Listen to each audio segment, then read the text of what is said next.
Hi everybody, I'm Charlie, and this is On Air, my Beatles collection. Well, last Friday was the release date for the Beatles Live red vinyl box set. And this is it right here. So I'm going to do an unboxing here. It is sealed all the way around in shrink, and there is a label on there. Of course, with a box set, particularly this type of box set, which is going to open this way, I won't be able to preserve any of the shrink wrap. Therefore, the hype sticker will have to find a new home somewhere, probably inside the box. So I have my X-Acto knife, which needs to be tightened, and I will go along the seam here. Very nice and easy. Nice and easy again. Not as easy as I thought, but there we go. Now I got it. You got one more seam to take care of. And there we go. So should be able to remove the shrink, and I'll save that for later, and I'll get that hype sticker. So this is what it looks like without the shrink on it. It's not as thick as I thought it would be. I thought for some reason I thought it would be maybe double that. And here's the back. It says it's numbered, so we're gonna find out where the number is. For starters, so it opens like that. It is on a hinge. So the first thing I see in here is a booklet.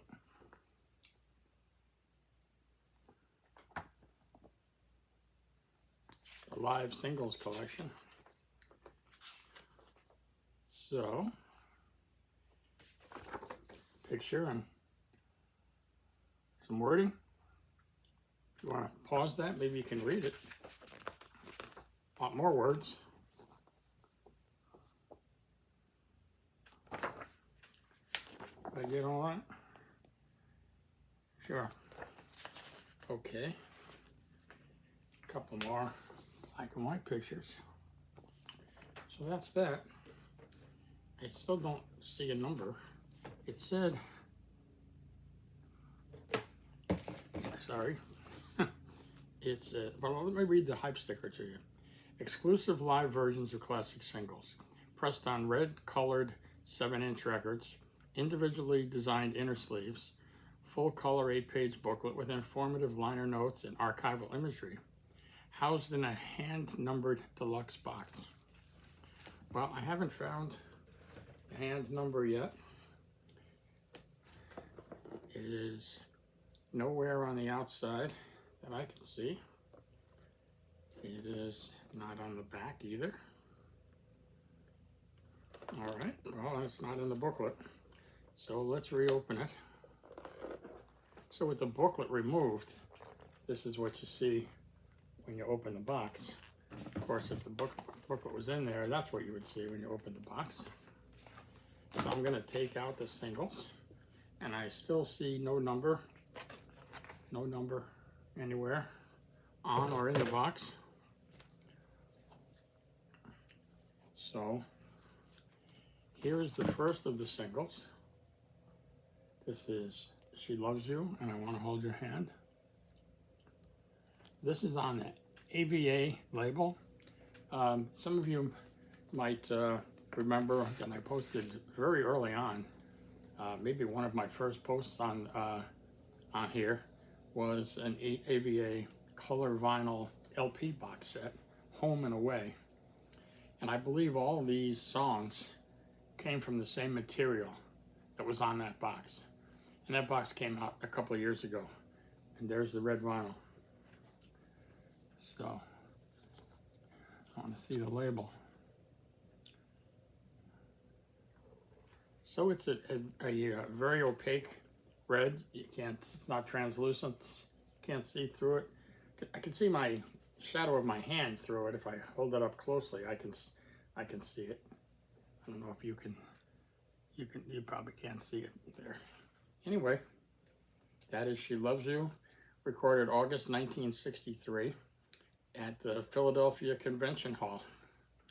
And side 2 is I Want to Hold Your Hand, also recorded in 1963. And it was, I guess it was broadcast on the radio as well on the 2nd of September 1964. Okay, so that's the first single. The next one is Can't Buy Me Love and I Feel Fine.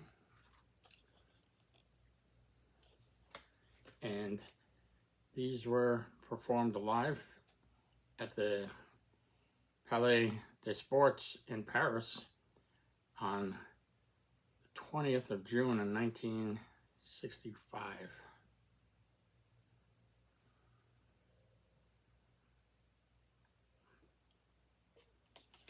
I'm trying to understand, I guess you might see underneath the titles a date, and then down here is where it mentions where it was recorded from.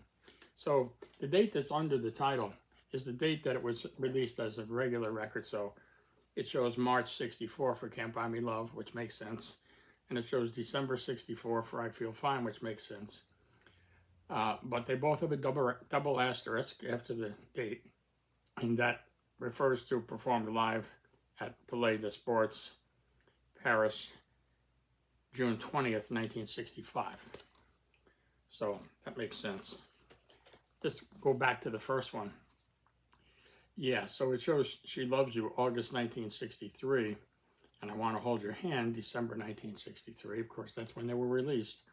But this was recorded live at Philadelphia Convention Hall in September 2nd, 64. So I'm catching on now. Next one is Day Tripper and Paperback Writer. Of course, I didn't show it there, but they're all on the red vinyl. Day Tripper, December 64, Paperback Writer, June 66. And these were both from live at Budokan in Tokyo on June 30th, 1966. So Paperback Writer was came out that month. So it was brand new when they did it at Budokan. The next one is Ticket to Ride and Help. Ticket to Ride is April 65. Help was July of 65. And this is performed live at the ABC Theatre in Blackpool, UK, on the 1st of August, 1965. So Help had only been released a little bit before that. Again, the labels are all the same here, and the vinyl is all the same, of course. And then finally, A Hard Day's Night and Yesterday.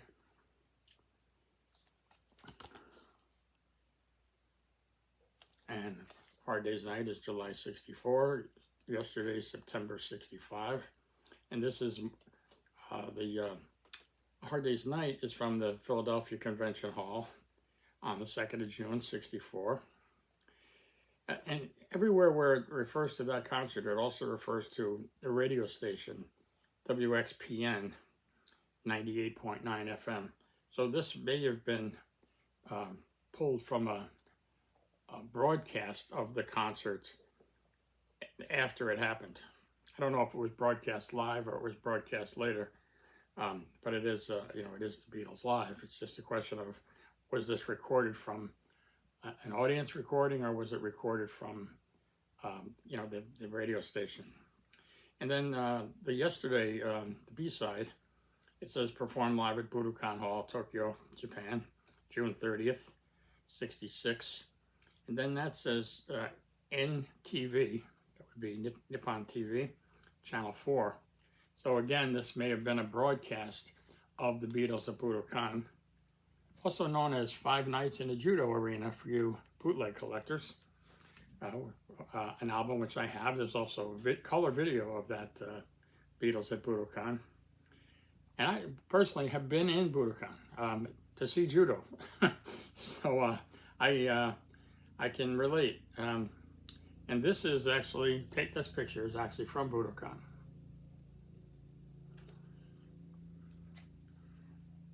Anyway, so of course, I'm still looking at red vinyl there. So there's 5 singles, 5,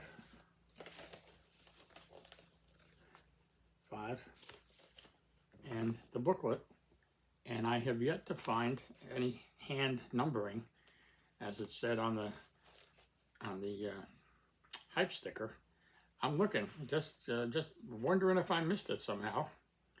And I do not find any hand numbering of this.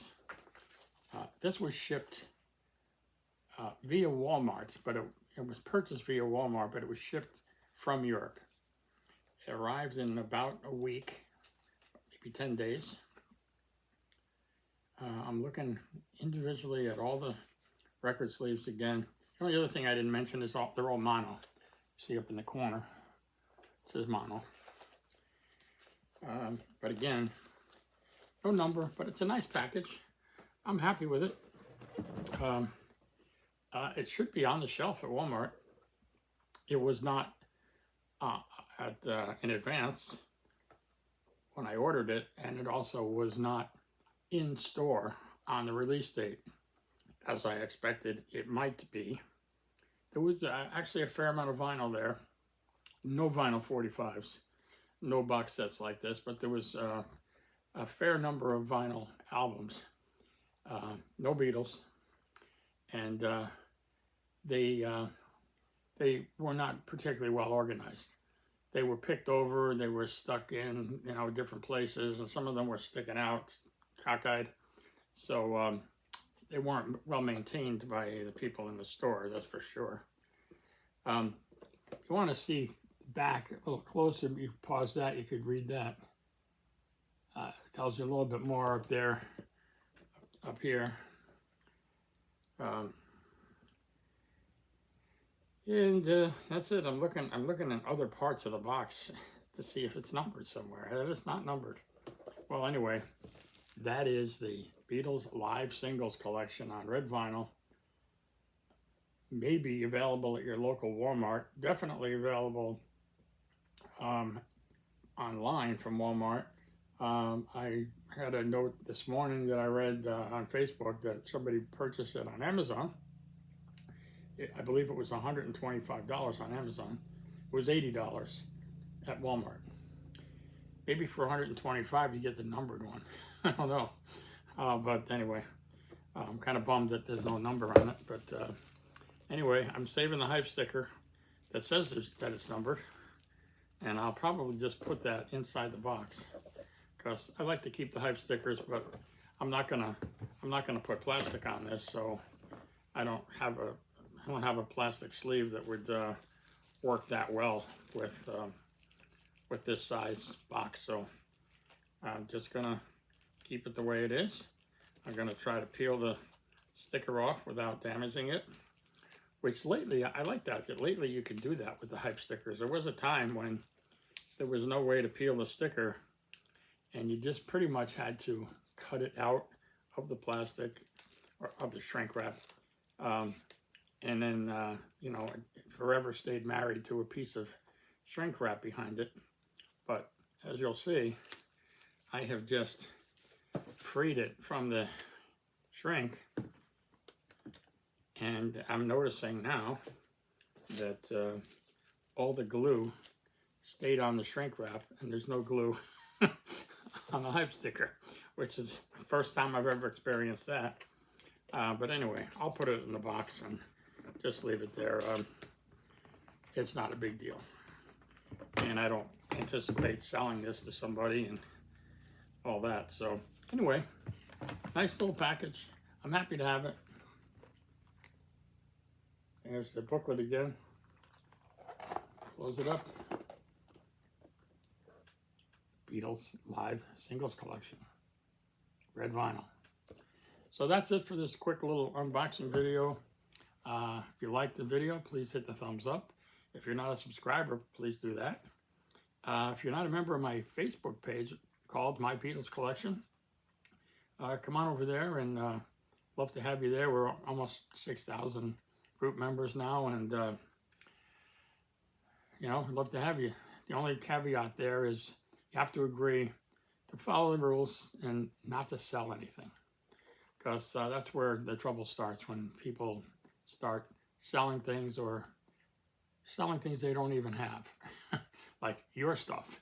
But I'd love to see your collection. I share mine there, and we have, you know, like I said, almost 6,000 members that like to see that stuff, and I like to share their own stuff. So my Beatles collection is your Beatles collection. So, you know, come on over there and put stuff there, and certainly here, if you know anything more about this box, or if you have one and it's numbered, I'd love to hear that.